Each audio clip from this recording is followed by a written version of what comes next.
Pilipinas ay hawak lang ng dalawang tao. Hawak lang siya ni Congressman Zaldico at ni Congressman Martin Romualdez.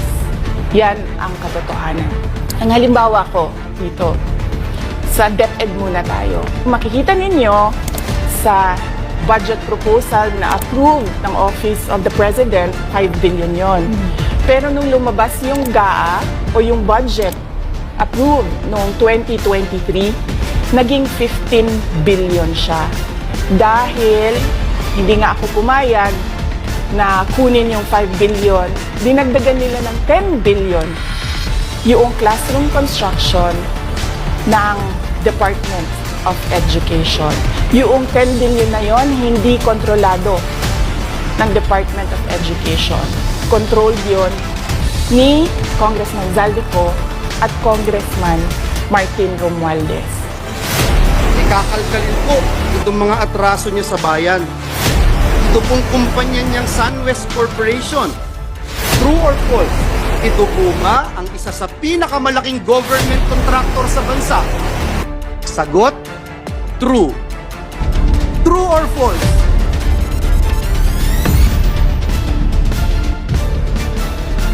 Ang korporasyon po ba niyang SunWest Corporation ay kasama dito sa kontrobersyal na Pharmally case dito na inimbestigahan sa Senado na kasuhan ng Senado? The answer is true. Kasama din po ba ang kumpanya niya dito po sa kontrobersyal na DepEd laptop scam? Ang sagot po, true. Pinakakasuhan din po ng Senado ang kumpanyang ito. Napakadami pong BIR cases. Madali po maghanap, Mr. President. Madali po kuhanin ang panig ng mga taga-BIR.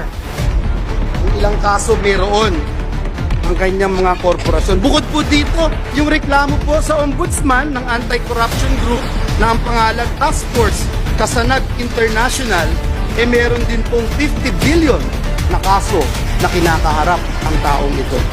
Mr. President, kung maglalabas po kayo ng baho, Mr. President, dapat naman siguro maligo ka muna.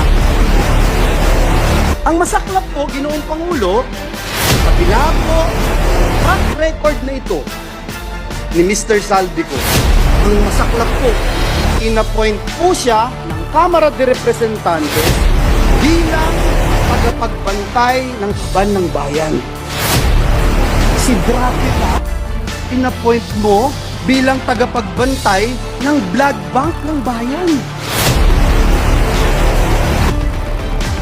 Wow, Mr. President, kailan sa kasaysayan ng bayan natin nangyari ang ganitong pagkakataon na isang big-time contractor ang hahawak sa kaban ng bayan?